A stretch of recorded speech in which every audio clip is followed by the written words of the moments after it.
কাফির, আহলে হাদিস যত আছে ঢালাও ভাবে সব কাফির, এই কথা আমি ইউজ করিনি, রেকর্ডিং আছে।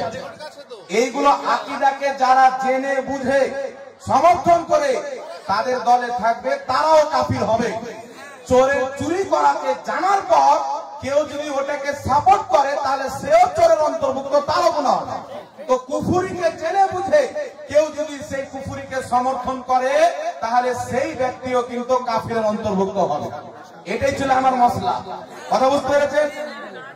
এই জন্য এই বিষয়ে কেউ যদি বসতে চায়, রশিদ আহমদ গাঙ্গোহী, কাসিম নানতাবি, খলিল আহমদ আমরেঠি, আশরাফ আলী থানভী, দেওবন্দি মতে 4 জন আকাবির নিজের কিতাবে কুফরি আকীদা রাখার কারণে কাফির। এদের কুফরি আকীদাকে জেনে বুঝে যারা এদেরকে মুসলমান মনে করবে, এদের কাফির হওয়াতে সন্দেহ করবে, ইসলামিক দৃষ্টিতে তারাও কিন্তু কাফির হবে। কথা বুঝতে পেরেছেন? আমার কথাটা আপনারা বুঝতে পেরেছেন? কথাটা আপনারা বুঝতে পেরেছেন কি বলেননি? বলেন। এই 4 জনের কথাটা যদি এই বিষয়ে বাহাস করতে চাই এখনই আসুন, এখনই কথা বলে নেব। কোন সমস্যা আছে কি? হ্যাঁ। আর সব তো সপক্ষ হবে, উনাকে যেতে দিয়েন না। উনি যখন এসছে তো আমরা তো এটা চাচ্ছি যে লোক এদের তলাটা জানো, এরা যে আল্লাহ আল্লাহ রসুলের গুস্তাখ এটা জানো, এটা তো আমরাও চাই। লোক যখন তাদের আকীদা জানতে পারবে অটোমেটিক লোক বুঝে নিবে যে সহি দলের লোককে আর বেঈমান দলের লোককে। কথা বুঝতে পেরেছে? এই জন্য আপনাদেরকে বলতে চাই, আল্লাহ আল্লাহ রসুলের বেয়াদবি গুস্তাখি করলে নামাজ রোজা কিছু আপনাদের কাজে লাগবে না। এই জন্য রসুল পাকের গুস্তাখের দল থেকে তালাক দিয়ে খাজা মঈনুদ্দিন চিশতির দলে থাকতে হবে, বড় পীর আব্দুল কাদের জিলানীর পথে থাকতে হবে। নবী এবং সাহাবী যে দলকে জান্নাতি বলেছে, যার নাম হাদিস শরীফে আহলে সুন্নাত ওয়াল জামাত এসেছে, ওই আহলে সুন্নাত ওয়াল জামাতের প্রতি যারা কায়েম থাকবে তারাই হবে জান্নাতি। কথা বুঝতে পারছেন? আমার কথা বুঝতে পেরেছে?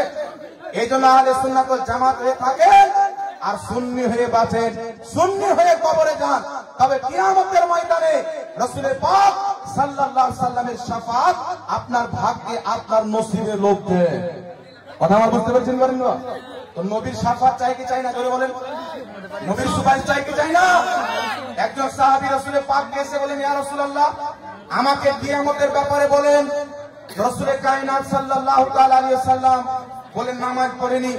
নামাজ পড়ার পর বলেন, কে কিয়ামতের ব্যাপারে জিজ্ঞাসা করছিল? কোথায়? ওই সাহাবী এসে বললেন, হুজুর আমি জিজ্ঞাসা করছিলাম।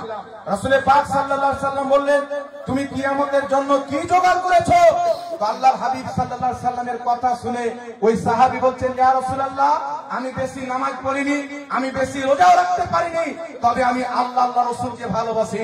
রাসূলের পাক বলেছিলেন, এই দুনিয়াতে যে যাকে ভালোবাসবে কিয়ামতের ময়দানে তার সঙ্গে থাকবে। জোরে বল সুবহানাল্লাহ। নবীকে ভালোবাসতে হবে, সাহাবাকে ভালোবাসতে হবে, আহলে বাইতকে ভালোবাসতে হবে, ওলিয়া উলিয়াদেরকেও ভালোবাসতে হবে, যাতে কিয়ামতের ময়দানে আমরা বড় পীর আব্দুল কাদের জিলানীর কাতারে থাকি, খাজা মঈনুদ্দিন চিশতির কাতারে থাকি, সাহাবায়ে কেরামের কাতারে থাকি। যদি ইনাদের কাতারে থাকি, ইনারাও জান্নাতি, আমরাও তাদের বরকতে জান্নাতি। জোরে বল সুবহানাল্লাহ। কথা বুঝতে পেরেছেন বাবা? আর কেউ যারা বলেছে আল্লাহ মিথ্যা বলতে পারে না, আমরা এদের সঙ্গ দিতে পারি না, এদের দলের সঙ্গ দিতে পারি। তবে যারা রাস্তাঘাটে ঠেলা চালায়, কামিয়ে খায়, ধর্ম সম্পর্কে যেই ব্যক্তি জানে না, তবলিগি জামাতে আছে, ওয়াহাবি জামাতে আছে, আকীদার ব্যাপারে কোনো জ্ঞান নাই, এই ব্যক্তিকে কাফির বলা যাবে না, যেহেতু